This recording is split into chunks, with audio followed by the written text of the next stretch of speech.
Welcome into Command Center Postgame Live from the sideline of Northwest Stadium, presented by Nissan. You deserve a car that thrills you, and Nissan's got an exciting full line that'll put goosebumps on your goosebumps. Experience the thrill for yourself. Shop your local Nissan store and NissanUSA.com today. Now for your host, Brian Colbert Jr., alongside Super Bowl champion Brian Mitchell and Mr. 8 to the 9, Santana Moss. Welcome into Command Center Postgame Live, presented by Nissan. Your final score, 34-13, another W, but this time at the crib, fellas. How y'all feeling? I'm feeling terrific. I'm feeling fantastic. It's great to see this team winning. You know, I've always told people when you're winning this town, you don't know how good it can be. Yes. Yeah. And I'm watching these fans, watching during the game, walking around the concourse, and seeing them all out here still just enjoying this moment. And I don't think it's going to stop. Yeah. I'm not making any predictions about anything going forward. All I'm going to tell you, we got a team that gives a damn right now. Yes, sir. They play their hearts out and they play for each other, and good things happen when that happens. I'm lost for words, man, because I think when you really look at the big picture, it just seems like a well-oiled machine when you're watching them play, man. I mean, that's what we've been trying to see for years, wanting to see the team play together. You don't see guys out there trying to make personal decisions, or I guess you could say business decisions, or trying to be Pro Bowl players and playing together. I feel great, man. I feel wonderful about what's going on right now. I don't know if we would have ever thought we'd see our entire starting lineup sitting at the start of the fourth quarter, but that is what happens when you come in and dominate at the crib. Commanders fans, we'll be hearing from head coach at some point. We'll be hearing from Jayden Daniels, and maybe we'll even get a few player interviews because you really like to come kick it with us after a win. Speaking of Jayden Daniels, every week we see something different. We see a different challenge. This defense posed a lot of challenges. A guy like Myles Garrett isn't an easy guy to scheme against, but Jayden Daniels rose to the occasion again, B-Mitch. You know, I went over to the Browns hotel last night. My friend Deuce Staley is running back coach over there. Met Myles Garrett, and I was getting concerned. Because when you just meet him in person, the dude is menacing. And you know how he plays on the field. But his concern was, Jayden, man, he don't just sit there. And when you watch the game today, Jayden drops back. He sits in the pocket, and he doesn't just sit as a sitting target. He's a guy who can move or whatever. And you watch Myles was hesitant on his rush. Once you change what somebody does just regularly, and they do it consistently, you now are dictating to them. And I think what's happening now, Jayden is a young dude, but he's doing what Jayden Daniels does. And he's dictating to those other guys who have a lot more experience than he does. But that athleticism, that accuracy, and the way he can run, you don't want to make their mistakes. So you sit back and you allow him just a little bit more time, and he'll pick you apart. It's fair to say, Tanner, that he's a bad man. Now, it is time for our post-game delivery, presented by Paisanos. Your Washington Commanders scored 4 touchdowns. 4 touchdowns today. So make sure you go visit your local Paisanos tomorrow, where you'll receive, what are those, Tanner? 4 free toppings all day long. And who delivered today? Like they deliver every game this season, Brian Robinson Jr. B-Rob. B-Rob show, baby. I mean, what more can we say about B-Rob? I think this is what he's been waiting to show us, that he's one of those guys that, and heck, he could be an every down back if he wanted to, you know, but you have a guy like Eckler in there, so, you know, they spare him every now and then. B-Rob is what, he was exceptional, man, and he's the guy that when you were looking at the stat sheet at that time, it don't even shows what he really did. Yes. Yeah. You know what I mean? I mean, when you say 6 carries, he had 7 carries. for 18. There you go. So 2 touchdowns. At one time, and now, and 2 touchdowns off of 7 measly little carries for 18 yards. You know what I'm saying? And coming off of something where he was banged up, he had some trouble because he was asked to do a lot last game, but still came in and was efficient. 7 carries equaling 2 touchdowns. That is great to see. Easy money. B-Mitch, Austin Eckler came back, and man, what an explosive plays that brother made. Let me just read this stuff. 6 carries, 67 yards. 5 carries, 67 yards. Austin Eckler. Along of 50. 2 receptions for 30 yards. He had a big kickoff return. Listen, man, all this guy does is make plays. Yes. And thank you, Los Angeles. Thank you very much for thinking that he was done and letting him come here. He had 2 high ankle sprains last year, but we saw what he did prior to that, the 6-7 years prior to that. That guy is a ball player. He came into this league undrafted. People doubt him, but all he does is make plays. And when you get somebody that can do this, do stuff like that, you just have to let it, you know, and be thankful that he's on our squad, not against us. And you know, it's nice when you have a 2-headed monster in your backfield, but now it's kind of feeling like we got a 3-headed juggernaut back there because Jeremy Nichols also showed up and showed out 7 carries for 44 yards and a touchdown. We talk a lot about lightning and thunder, but now we need to let Jeremy Nichols that smoke. We need that fire right there. How impressed are you by Jeremy Nichols? You know, we had him on the Players Club this week, man, and we talked about, you know, just having this opportunity. And, you know, he's a guy that's been around. And he talked highly about just the staff and the culture. He said the reason why some of them having, you know, this success that they're having right now is because they're not just playing together. They're actually getting to know each other off the field. So I'm happy for a guy like that who's been around where he's been. He's fought hard. He came in there and did some of the little things behind the scenes, and now he's getting to really go out there and step up big in moments like that by scoring touchdowns behind it. You shortchanged the team, though. It's not 3-headed. It's 4-headed. Oh, yes, it is. There's another guy named Jayden Daniels who had 11 carries for 82 yards. and that brings me to my next point. You got to get off as a running back when your quarterback's averaging over 7 yards a game. Matter of fact, we're going to hear from head coach Dan Quinn right now. Cut myself off.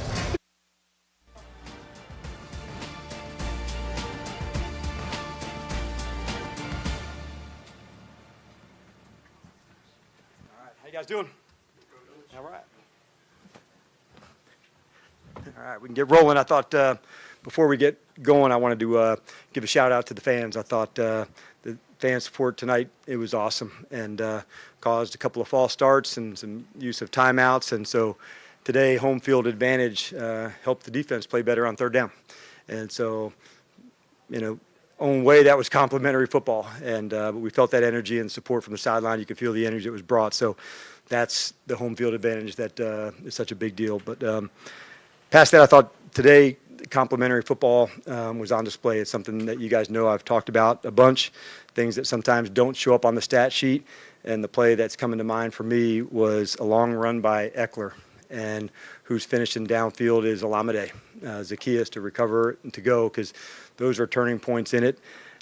Defensively, to see some stops after some turnovers, I thought was a big deal. One was a field goal, and one was a stop where they punt. And when you get those chances to get a stop, to go get a score, you know, things look a lot different in the game. So all that said, glad to open up to you guys, and it was just cool to be back home. Feel like we've been on the road for a long time, so to get back home and feel the energy of the home crowd, like it was a blast.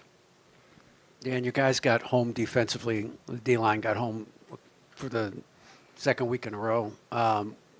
How is that group coming together to kind of increase the pressures that they're getting on opposing? Yeah, it's important. I think the guys also played better on 1st downs, you know, to create some longer yardage scenarios. Those ones that are the smaller ones, the 3s and 4s, where it's quick game to go. So to create some long yardage scenarios, that's a big deal. I was pleased to see the big guys inside in the run game to say square and playing blocks. And what it does is create advantages. Then when you have to call a 3rd down where you have some longer ones, that was a big deal. And this is a quarterback that has mobility, can get outside the pocket, and they present their own challenge when the second play begins. So it was really cool to see them finishing on that. The early part of the year, we weren't able to do that. We had gotten some pressure and didn't finish. Tampa comes to mind. And so to see them work on that and finishing, that's a big deal. I asked you this a couple of weeks ago, but he keeps doing it. When Jayden makes a play on the move and throws the ball 60 yards downfield or drops it in a bucket to Diami, what is the impact on that on the defense? Yes.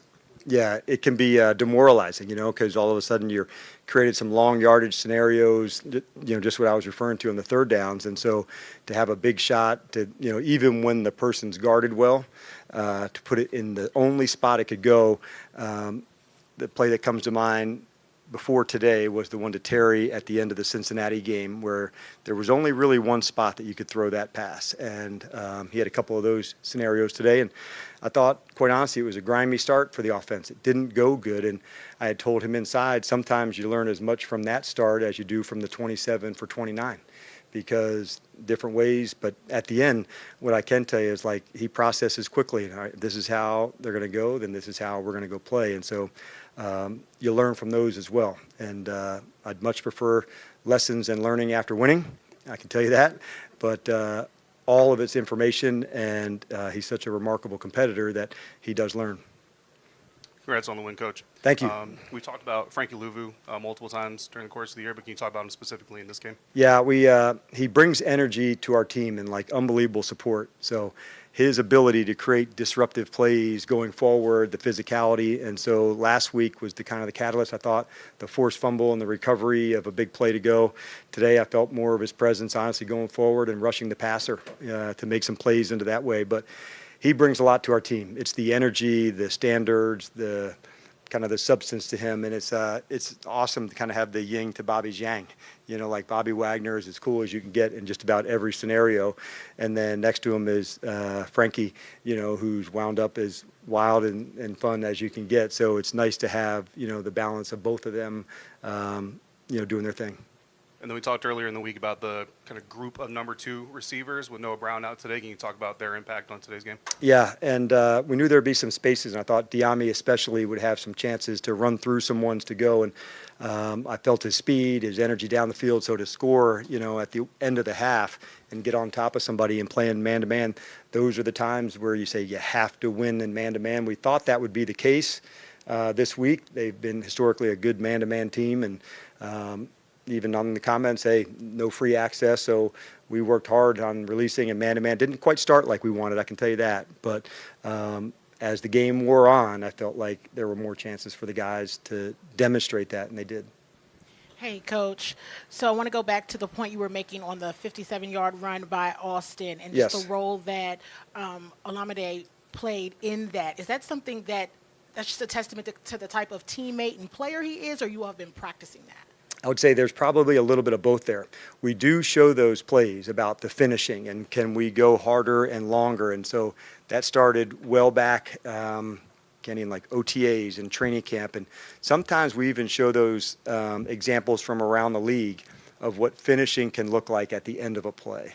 And that may be the wide receiver trying to go block the middle field safety so they can, you know, get the long one to go. On that particular play, there was another receiver downfield block. I don't know if it's Luke or Terry, but I can see it in my head, but I just don't know which player it was. But downfield and finishing, it really shows the support of the guys they're with and how hard they want to play for one another. And that's the connection and extension we've been looking for. And typically we've seen, you know, Jayden and Zach Ertz have a connection, but today, you know, a couple of misses here and there, you know, just immediately after the game, what did you see there?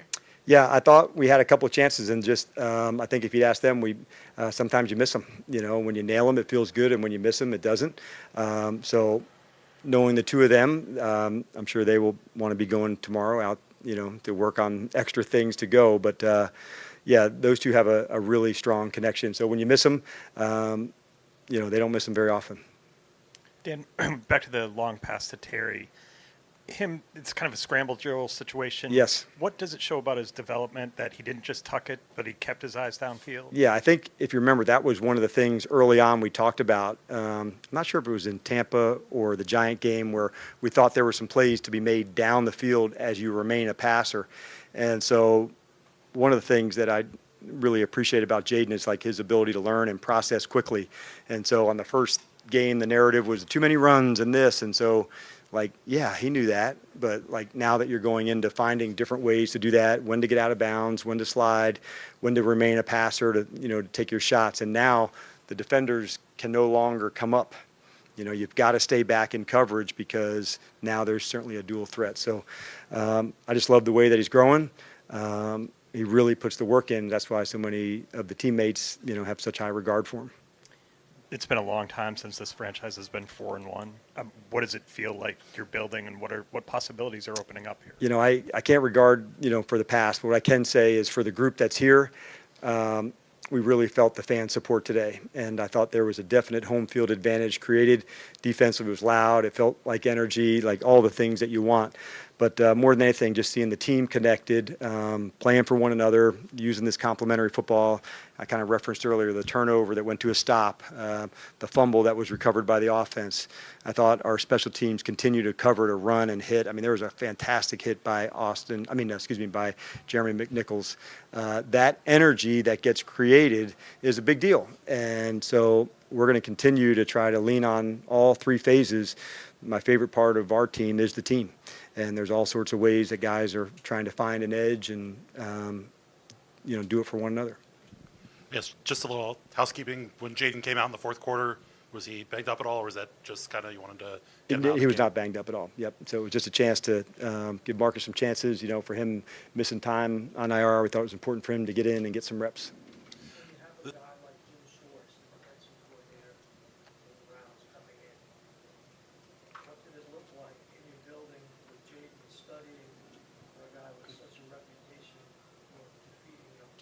Yeah, and so we knew Jim's background, and disguising, playing man, being aggressive and blitzing. And so going into it, we really worked hard at that, Sal, to make sure that we had some answers for zero. And early on, it wasn't good, in terms of them getting some stops to go. We were anticipating them playing man-to-man to play it aggressive, and we worked hard this week to try to, win those opportunities. But I thought as the game wore on, that's when we got stronger at it, because early on, like he had predicted, Jim's got good disguise, good blitz package, and so I've got a lot of respect and regard for their players between, linebackers, rushers, the whole thing.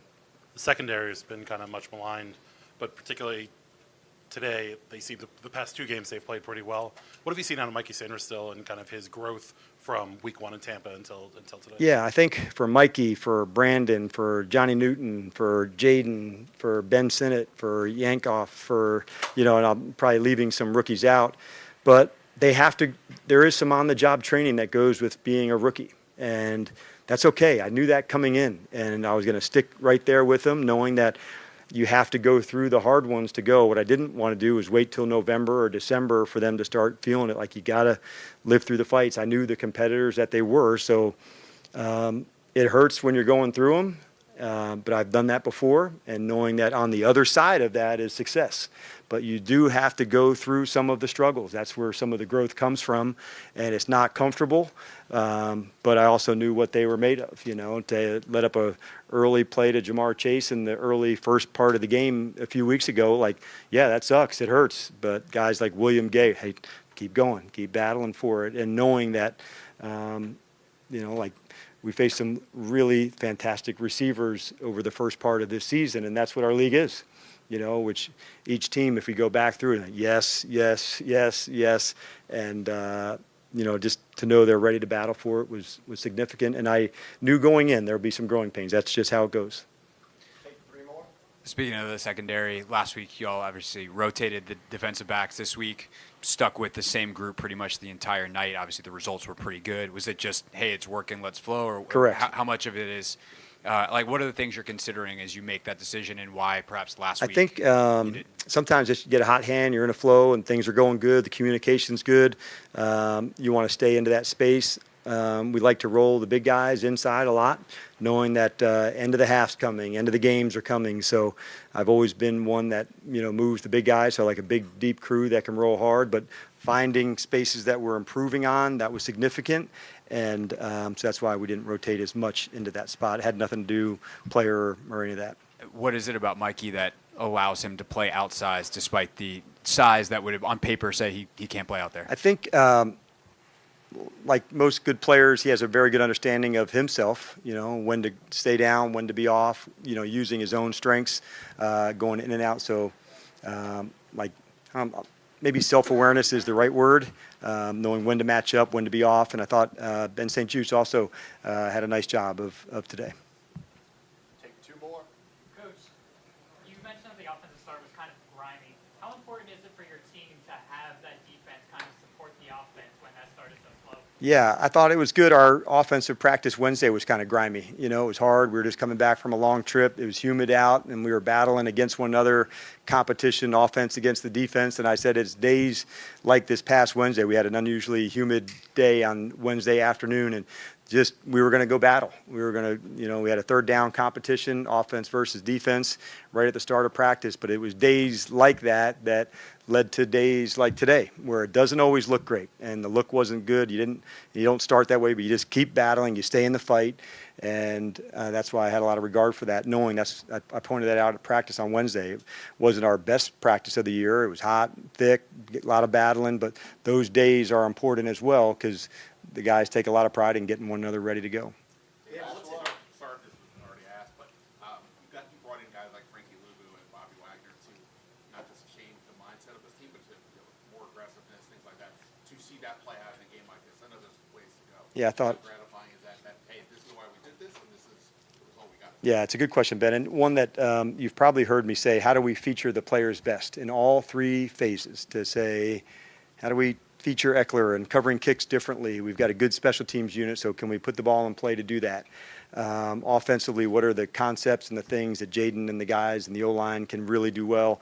And I think that goes along, with Frankie. There's this really cool balance with him and Wags, of what they can do fantastic and how do we feature the players. And I think that's roles on a team. And that was a good sign for that tonight to see Frankie doing that.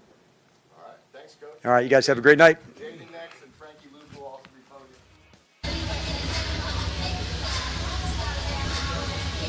That was your head coach, Dan Quinn. Up next is our rookie quarterback, Jayden Daniels.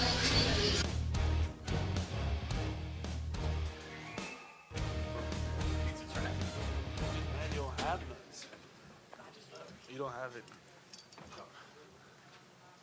Does anybody have a mic?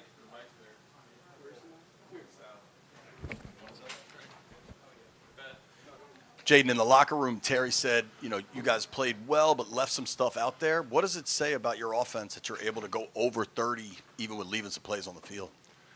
That's just a testament to how we were able to persevere through our adversity and battle through some things. Like Kerry said, man, we left some stuff out there on the table a lot. So I'm happy to get back and watch the film. It's always better to go back and review stuff after a win, but, we got to improve. Today, maybe not the same level of efficiency as in the past, but the big plays were there. Was that by design? Did you see different looks today? Like, you trying to ask, like it looked like it was more man today than maybe zone in the past couple of weeks? Man, I just missed some throws. That's it. Some throws I wish I had back, but we were able to capitalize on some plays. Did you notice more fans in your jersey today? And if so, what would you think? I mean, not at all. Salute to the fans. I appreciate them, but I haven't even really paid attention to that. But, I love that the fans came out and showed support. Could you walk us through that touchdown to Diami? Yeah. I ran out of bounds of the play before and then kind of seen some in the defense. I seen they were playing man coverage, and I was turning back around and said, man, let's take a shot to Cliff. And he called the play, and we did it. Jayden, what does it say? You weren't scoring on every drive early in the game. So what does it say about this offense, though, that there were some early, struggles, yet you were able to go out there and do what you guys did? Yeah, we're going to have to battle. Teams will come out, and then we got to figure out ways to adjust to how they're going to play us. Man coverage, zone coverage, what it is, we got to execute, and we weren't executing that first, and that starts with me. Have you gotten a sense from guys like Terry, John, guys who've been here for a while, about how different this feels right now, and what are you seeing from them? Honestly, I'm just excited for those guys to for them to have this feeling, and it's exciting times to get back and go to work, and we're on to the next week now. Jayden, how important is it for you personally to see the defense kind of have your back if there's a mistake? They take care of it. They get you back on the field quickly. They not giving up points. They're turning the ball over themselves. Shouts out to the defense. They played a hell of a game. Gave us the opportunities to, even when we weren't clicking at first, to get back on the field and get into the groove, get into the rhythm. So without them, we wouldn't have been in this position today. Jayden, you've talked about that you don't get rattled out here on the field. I certainly am not going to argue against that. But the first two possessions, obviously no points, which is pretty rare for you guys. How did you kind of sort of stay focused, keep your mentality in there to get going after that? Yeah, it's a long game. You got to keep battling. obviously we had a 3-and-out, then I threw a pick the next possession. So, just bounce it back, man, and go out there and stay the course. Don't get too high, get too low. Everything's going to work out. And I know it's the other side of the ball, but Frankie Luvu had a huge game today, and he's one of those guys that Dan brought in and Adam brought in to really raise the level of aggressiveness and the mindset here. When you've been around him this summer and in these early games, how have you seen that? And I don't know what you saw today, but what did you think of him today? Yeah, Frankie's a hell of a player. Full effort, everything, and that's how he practices. He practices how he plays. He's a pro, and that's his daily approach, man. So I'm not surprised that he's making these type of plays. Jayden, the ball to Terry in the first half, kind of scramble drill. What did you see? Did you consider running it? Walk us through that one a little bit. Yeah, I was able to break out a sack, kept my eyes downfield, and just seen Terry running. Was able just to give him a ball that he was able to catch. Jayden, Coach Quinn said that it was kind of a grimy performance by the offense. You guys had kind of a grimy week of practice too. How does it feel to come out and get a win when the situation wasn't as ideal and you guys had to battle through that adversity? Yeah, man, we got to be better, and that starts with me. That starts with the whole team. We got to hold ourselves to a high standard, take accountability. But man, it just says that we're gonna fight and we're gonna be able to battle through adversity, no matter wins or losses. We're not gonna give up or anything like that. Along those lines, I know you've been asked countless times about sort of your poise and not being rattled, but how quickly do you just move on to another play after, like, say, the interception? How quickly do you just move on? Yeah, I mean, plays you want back, but that don't mean anything. That was last possession. You can't really dwell on that. You got a whole new series to focus on. You took that sack in that second half, a little slow getting up. What were you feeling? I know you're okay now, but what were you feeling? I was just over exaggerating. Oh, so you're an actor? No, I wasn't injured at all. I was over exaggerating for sure. Could you tell how frustrating the Browns were getting with you just being able to get outside the corner? Because it looked like a few times some of those guys are just kind of slamming the ground in frustration after you get around them and make a big play. Nah, I mean, not at all. I mean, I'm just out there playing football, and I'm kind of just reacting to everything that they're doing. I was able to get outside the pocket a couple times, scramble a couple times. So I think after hitting that scramble drill to Terry, I think that kind of put them all high alert, like, hey, we got to stay plastic to our man. So I was able to get the corner on a couple runs. How much fun are you having? I mean, obviously a lot of fun. I love playing football, and it makes it even better when you're winning football games. But regardless, man, I'm just blessed to go out there and be able to play football. And you have the next game, and it's Lamar. Obviously a guy that they're comparing you to together. How much have you guys conversed at all, if at all, and what do you think? Yeah, me and Lamar, man, we're very good. We have a good relationship. Obviously, we have similar things in common, both won the Heisman, but just being there for each other, and he's a hell of a player. So I'm excited to be able to go out there and compete against him next week. Thanks, Jay. Appreciate you.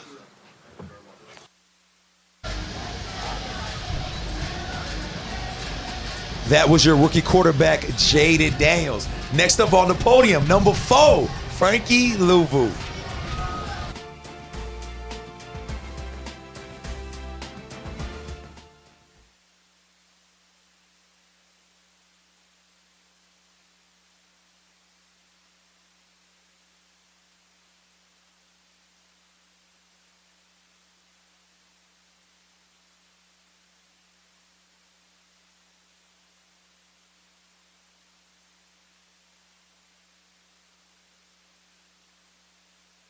We knew that on offense, on their side of the ball, they were kind of banged up on offense as the O-linemen. So we kind of took that as advantage as defense and D-line trying to get after them. So we held it on our shoulders as defense, like this is the game, for us to step forward from where we was at last week. And, we're just getting started and we're just moving forward from here.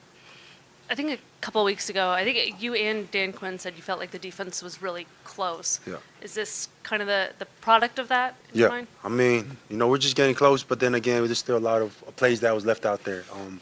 we could improve on. So always room for improvement, and us as a defense, we're just getting started, and the arrow's pointed up, and that's the direction we want to go. To have a seven sack game from the defense, I mean, that's fun, right? Yeah, that's fun. I mean, I'm just happy to be on the winning side of the column. That's it. You know what I mean? And having the guys, man, just seeing everybody with the great energy. We put the work in all week, and to see our fruition come to life, I feel like, that's the moment, we're having fun. Hey, Frankie, you guys talk a lot about you're not there yet. You don't think you're there yet. You're not showing everything that you guys want to be showing. How close are you, though, after a performance like today? I mean, like I said, man, this game's not played by perfect men. There's a couple of plays out there where if you guys go in the room with me and sit down and watch this film with me, man, there's plays out there, and I can have the safety having my back on that. I missed a drop or missed a pick, and like I said, we're getting there. There's little things that's in the way, but these are the stuff we're going to get over, and that's what I meant by moving forward as a team.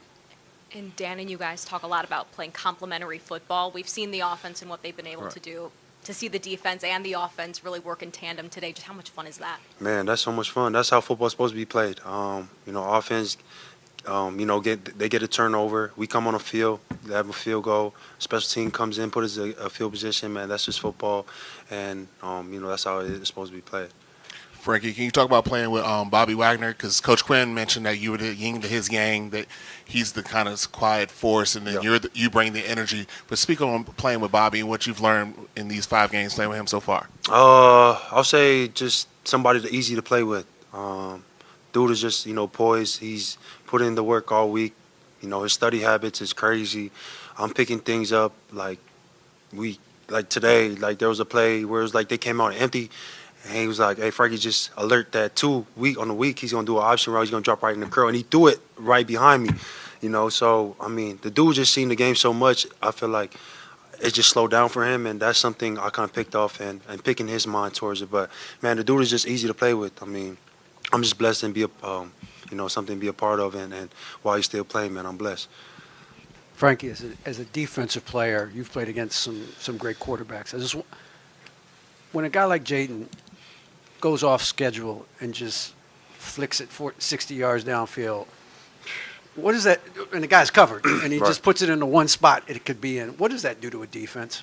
Man, it fires us up because we know what Jayden put in all week. You know what I mean? The kid shows up at 4 a.m. Man, he's already lifting in there. Me and Bobby walk in like at 5, 6. Like, dude is already done with his film tape. He's done with his lift. Like, he's already a step ahead. So, like, to see that and what he does on Sundays is not, like, shocking. You know what I mean? So, it is to the world because, like, the dude put in a week all work in all week. So, it's the law of compensation, man. What you put in is what you're going to get out. And, for him to do what he does, man, it fires us up and, just have us get going. After 3 games, you didn't have a sack yet. Last week, you got a half sack and a forced fumble. Today, 2.5 sacks and a bunch of other things. Yeah. Was there, I'm sure you assumed it was coming, but was there anything that sort of in between there kind of clicked for you, or you kind of just felt more comfortable, or what was it that's led to this surge? I mean, they just call the call, and I just trying to be in the best position I can. That's out of my control. And when the plays are there to be made, I try to capitalize on them. And, so, I mean, I got 2 today, so I'm going to stick with that and drink on some tequila. So, yeah. Congrats on the win, Frankie. You talked a little bit about your relationship with Bobby, but that play specifically, he forces the fumble. Yeah. You're able to corral that and head upfield with it. How fun is that play specifically for you and Bobby to be a part of? Man, I should have scored on that. Anyways, we knew on film that Deshaun likes to escape in the B gaps. So when I was coming around the edge, I was like, oh, damn, I'm going past him. So I kind of countered back. And so when I countered back to the B gap, I just seen him like looking around, and Bobby just kind of hit him. And the ball just like, it couldn't get any better. It just landed in my hands. And DA hit me, you know what I mean? I made a move, DA hit me. But anyways, it's fun, man. That's when the fun of football kind of gets in. And, having everybody and the whole sideline, the offense coming in and capitalize on that is complimentary football, like we said. And, it's fun. And then Coach Witt has talked about the complementary game within the complementary game. So in front of you with that defensive front, is there anybody that's in front of you specifically that's kind of standing out this season that's helping you facilitate you to do what you're doing? Man, I feel like the whole front. I mean, the whole front seven and the back. Secondary. J.A. and Payne. They're top dogs, man. And for them to do what they do, taking double teams, and for us to just play freely, me and Bobby to back them up and be erasers. It's fun. But at the end of the day, man, the credit goes to them because we can't, everything kind of connect with each other. So, we can't do our job with them being up front and being dogs. Thanks, Frankie. I appreciate y'all. Have a good one. Thank you.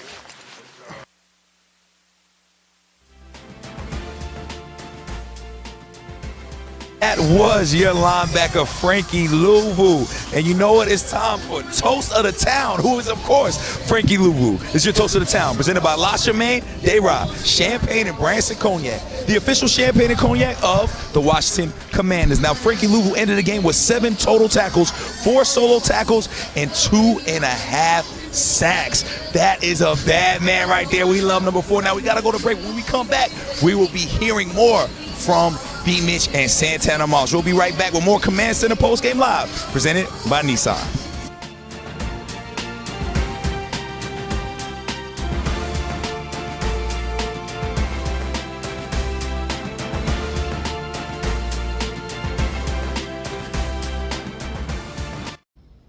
Is my head really that shape?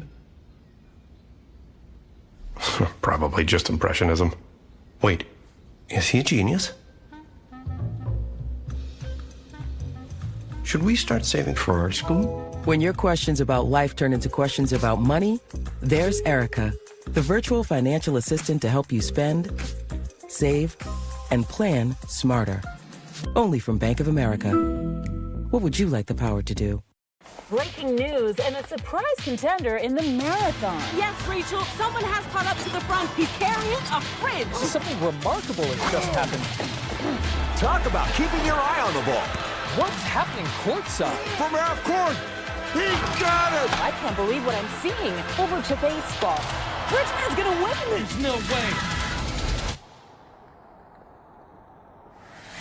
Whatever the moment, it's never ordinary at Bet365.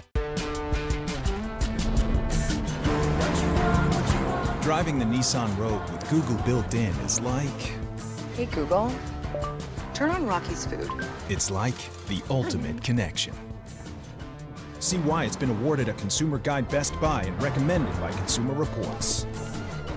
Drive the Nissan Rogue today. Now get the 2024 Nissan Rogue, one of 6 Nissan vehicles with starting MSRP under $30,000.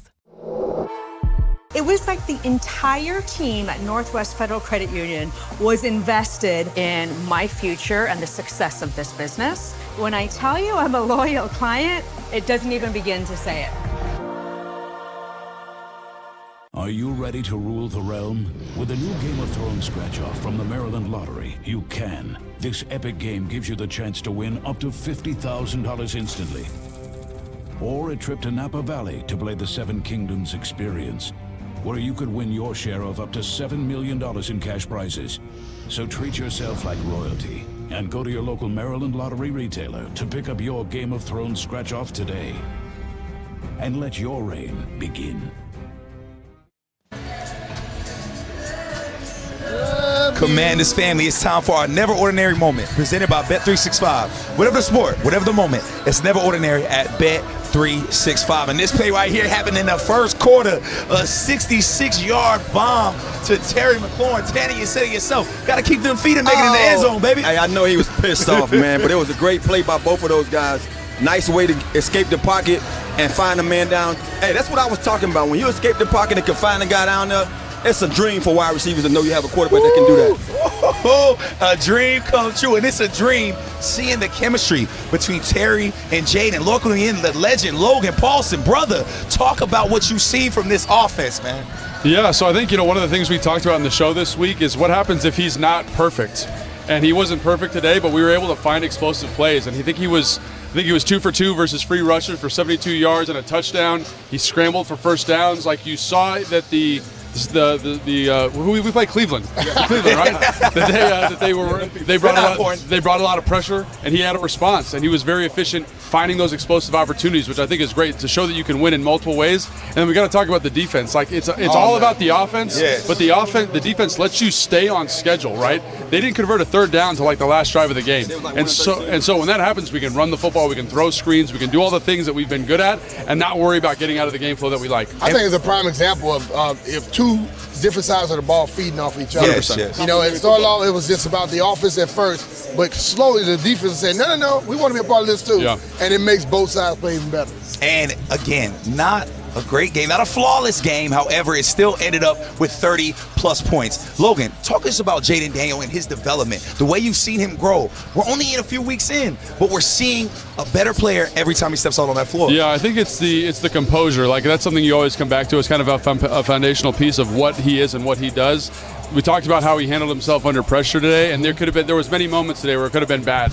He could have kind of shown his rookie stripes, and he looked a little unsettled, missed a throw to Zach Ertz, missed the one in the end zone here, and you're like, oh man, maybe this is the day where he comes crashing back down to earth. And he kind of found his composure. Cliff did a great job calling plays, a couple max protections coming out of halftime, let him know that he's protected, delivering strikes, and kind of settled in that rhythm. We're able to find an explosive run so he doesn't have to carry the full load. And I cannot harp. We're talking about the offense, but you can't talk about them without how effective the defense was today, because it allows you to stay in that game flow that lets him know that I don't have to be superhero. I can just play the game that needs to be played. I think if you look at both sides of the ball, when our offense on the field, they have to question what they need to do because Jayden has been affected both sides. When our defense is on the field, Deshaun Watson is not what he used to be. And they can pin their ears back and go get him. So he doesn't have that threat of just leaving out of the pocket and hurting you tremendously. Yes, he did it before. Right now, I don't know what's going on with him. And I think if we can keep doing that, our defense will know a lot about offense we play based off of what that guy does in practice. And Logan, since you want to talk defense, let's talk defense then. Frankie Luvu, before you got on, he was our toast of the town. We heard him in the presser. How impressed have you been by Frankie Luvu to be able to rally this defense? I mean, it's really everybody, right? I mean, obviously Frankie Luvu was incredibly productive today, but I think you got to look at Joe Witt Jr. and how he called the game, the pressures that he did, understanding what Cleveland was struggling with. That offensive line is kind of piecemealed together. A couple starters hurt. They got a rookie in there, DeJuan Jones, second-year player. We're bringing different patterns. We're bringing different blitz structures, and also the coverage in the back end. I think those guys did a great job of being really, really sticky. Standing down here on the sideline, you're like, there's nowhere for him to go with the ball, and then understanding that we can get great A-gap pressure with Frankie Luvu and Bobby Wagner. I mean, I've been super impressed with Bobby and how he's been blitzing, man. He's just done a great job. So, we got to give Cliff his flowers, but also Joe Witt Jr. too, because he did an outstanding job today. Yes. And Tanner, pregame a little, we talked about the swagger that this team's starting to get back, right? One guy like Benjamin St. Juste, not a perfect game, however, he's looking a lot better and looking a lot more confident, man. How important is it that for those guys out there on that field? I think it's very important. I think when you look at these guys now playing-wise, it's almost like students that's coming into the test with the answers. You know what I mean? Like last year, you saw them last year, and almost like, do they know what they're doing? And now you see some of the same players from that team look like they have all the answers. So it just shows you, talked about Joe Witt, talked about Kingsbury, it's the coaching, man. Yes. Coaching plays a huge role in your success as a player, no matter how good you are. And I also think, to Tana's point, like understanding, like Fred talks about this all the time, like in cover 3, you can't stop every route. We're calling this coverage to stop a specific thing. So I'm not going to compromise my technique because of a different route. And I think you saw that on the comeback today to Amari Cooper. They got a completion on the comeback, but there's no deep pass down the field because he understands his role in that coverage structure in a way that he never did when the previous staff was here. I think also we got to talk about the confidence of the players. I think we talk about coaching, we talk about schemes, but these guys are confident now. You watch the way they walk, the way they talk, and the way that they playing. They believe in themselves. They believe in each other. And when you get that, you can do whatever the hell you want to do. That's where it starts. And you talk about that confidence. We mentioned J.A. and Duran a lot while we're watching the game. We say they're so close, but they haven't really gotten after that quarterback. But today, J.A. got that sack. You talk about confidence. When your leader, when your man there is able to make a play like that, what does that do for the rest of the field? Well, everybody else, I mean, one thing about John is one of those energetic type guys, and when he goes and make a play, guys feed off of that. You know, when you have a guy that's a leader on the team, he goes out, he plays well, the next guy wants to go. But Frankie Luvu is the type of guy where I call him the Energizer Bunny. He's the spark plug. When he makes a play, just his natural way of being. Yeah. Makes everybody get excited. Tasmanian devil. So when you see that happen now, you see your guys, the front getting their stuff done, it gives everybody else a chance just to do your job. You don't have to try to force it. For so many years, I ain't mean to cut you off, B. For so many years, we waited on Jonathan Allen and Deron Payne to be the leaders. They don't have to be the leaders no more. You have a Bobby Wagner back there. You have a Frankie Luvu back there. Those guys are the tone setters. Those guys are the London Fletchers of our defense that's now going out there setting the tone. So now these guys who have shown us they can lead, they're sitting back there reaping all the benefits from those guys being able to be aggressive so they can be able to, be a force in the backfield. So I'm loving just to see how this defense are maturing around each other. They're getting to know that, guess what, I got this help, so I can just go and do my job and not try to overdo something just to make a play. Yeah, I also think the energy that they're getting from, Jeremy Chin and Quan Martin, when those guys are in the back end, like they're playing with a physicality and an urgency. Yeah. I think that's the other thing. The defense feels so much more urgent than it's felt the past couple of years, and I think that is playing with confidence, is playing under good coaching, and it's letting guys play fast. And the physicality that they play with when they get there to the football is just it's the sign of a good defense. Like you talk to Fletch, you talk to Smoot about what makes a good defense. They say the communication, the physicality, and the urgency, and they do all three of those things. It's been great to see them get better at that each week. And it takes time. It takes time because this is a new look defense. These are guys that have been playing for a little bit, a guy like Bobby Wagner, but we've seen Bobby Wagner. He's had to get more comfortable. Today looked like his best game in burgundy and gold. He got after the quarterback, made plays.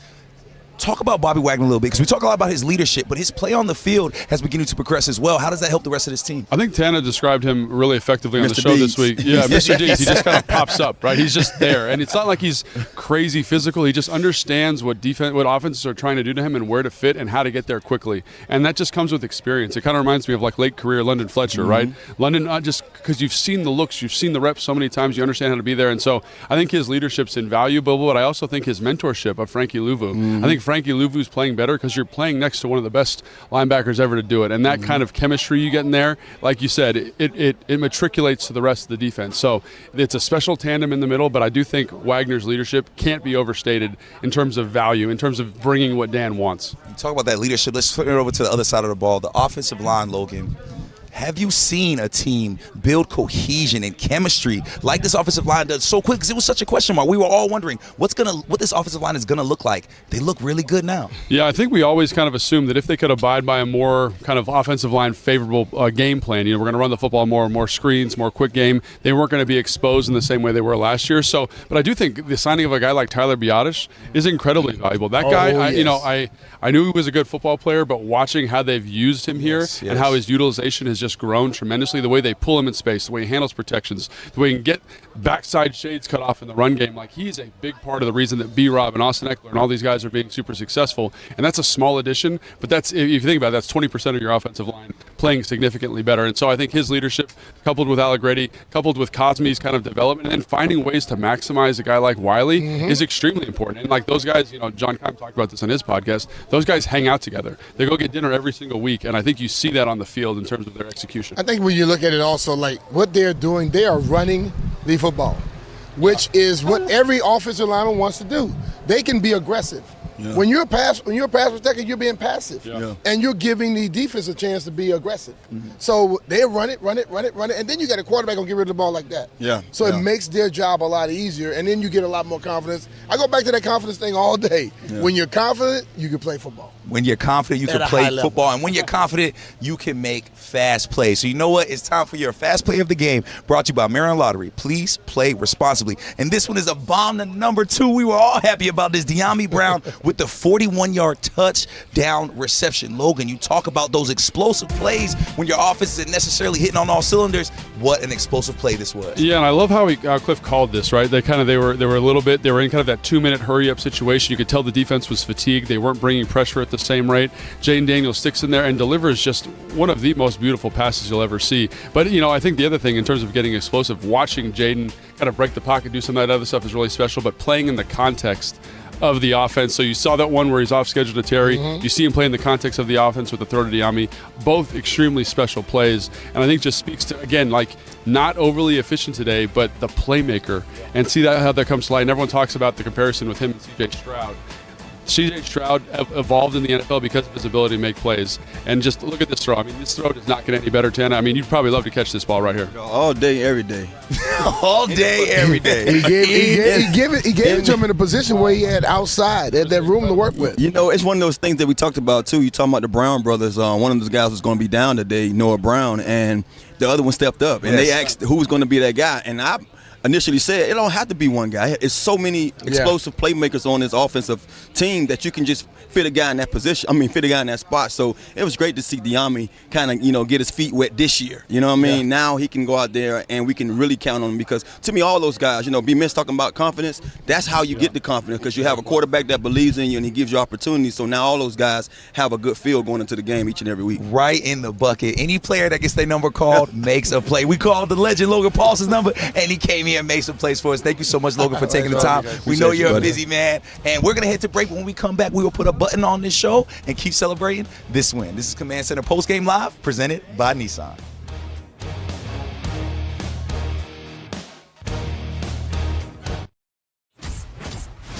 This is my legacy.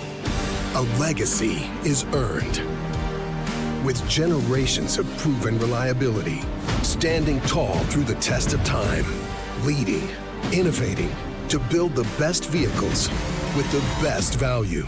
Because the greatest memories begin with the journey. This is my legacy. Toyota, let's go places.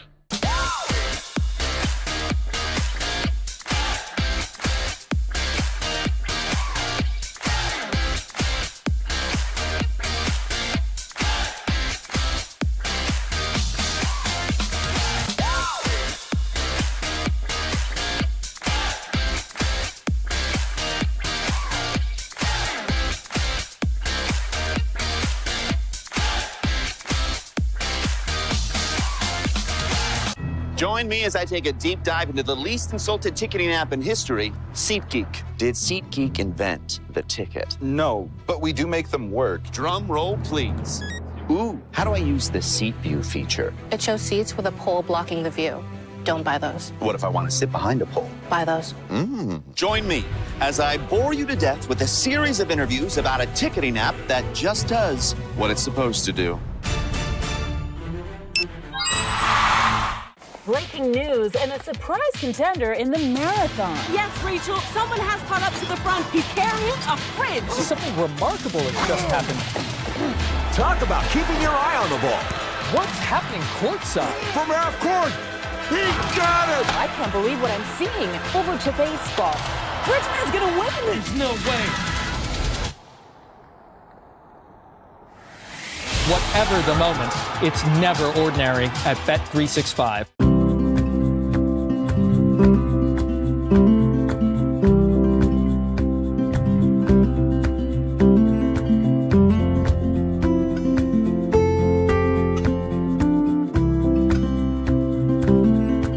Williamsburg is your home for the holidays.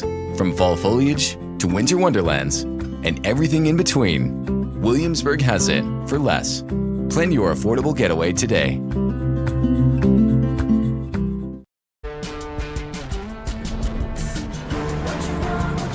Driving the Nissan Rogue with Google built in is like...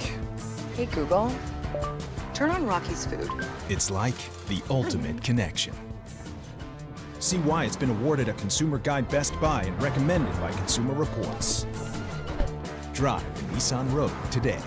Now get the 2024 Nissan Rogue, one of 6 Nissan vehicles with starting MSRP under $30,000. Hold on. New Bet365 customers get how much?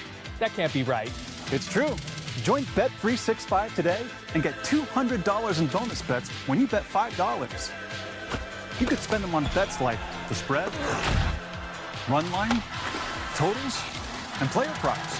Well, there you have it. Bet $5 to get $200 in bonus bets. And see why it's never ordinary at Bet365.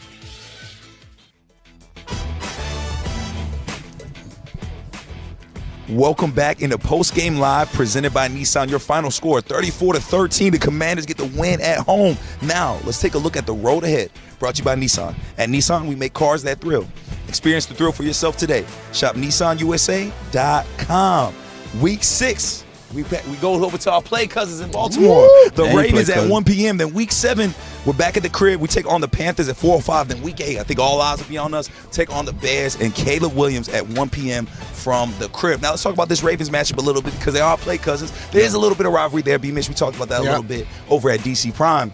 They're coming off of a game. Yeah. An overtime 41-38. Lamar Jackson and the Ravens, Derrick Henry. What kind of challenges does a team like that pose for us? They make you stress at all aspects of the game. They are very good special teams wise. John Harbaugh, former special teams coach. Defensively, they're one of the best defenses every year. And then offense, they got a Mack truck running at you. Yes. So they gave up 38 today to the Cincinnati Bengals. Yeah.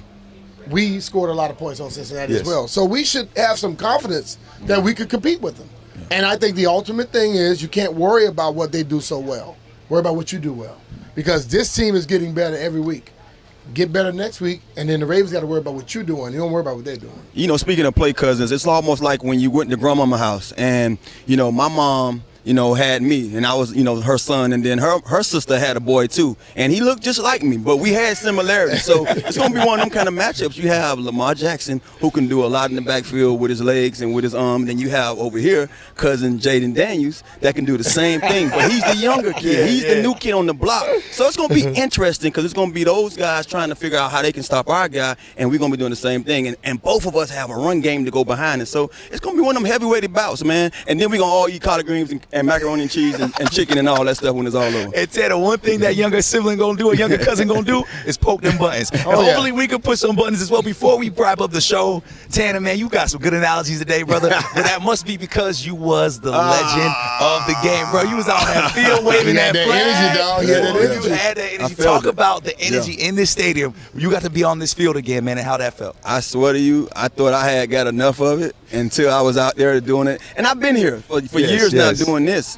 But to actually sit out there and them acknowledge me for being that guy today and having a chance to get the fans going, it almost felt like me having one of those catches and doing the freaky first down all over again, man. It was exciting. It was electrifying. And then our team went out there and played the way they played. So it was a great day. Believe Tanner, that. we missed you on the set, bro, but we are proud of you, man. That was awesome. Our listener of the game said Tanner Moss, our Super Bowl champion, Brian Mitchell, and I'm your host, Brian Colbert Jr. This is Command Center Postgame Live, presented by Nissan. Now, before we go, we got to end the show with a speech from Coach in that locker room. Let's hear it now.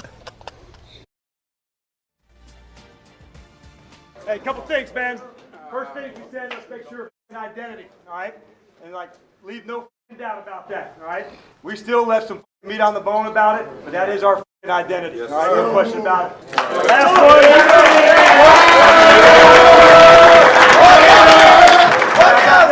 It's worth that. Let's get one game ball out for sure right now. Frankie Luvu!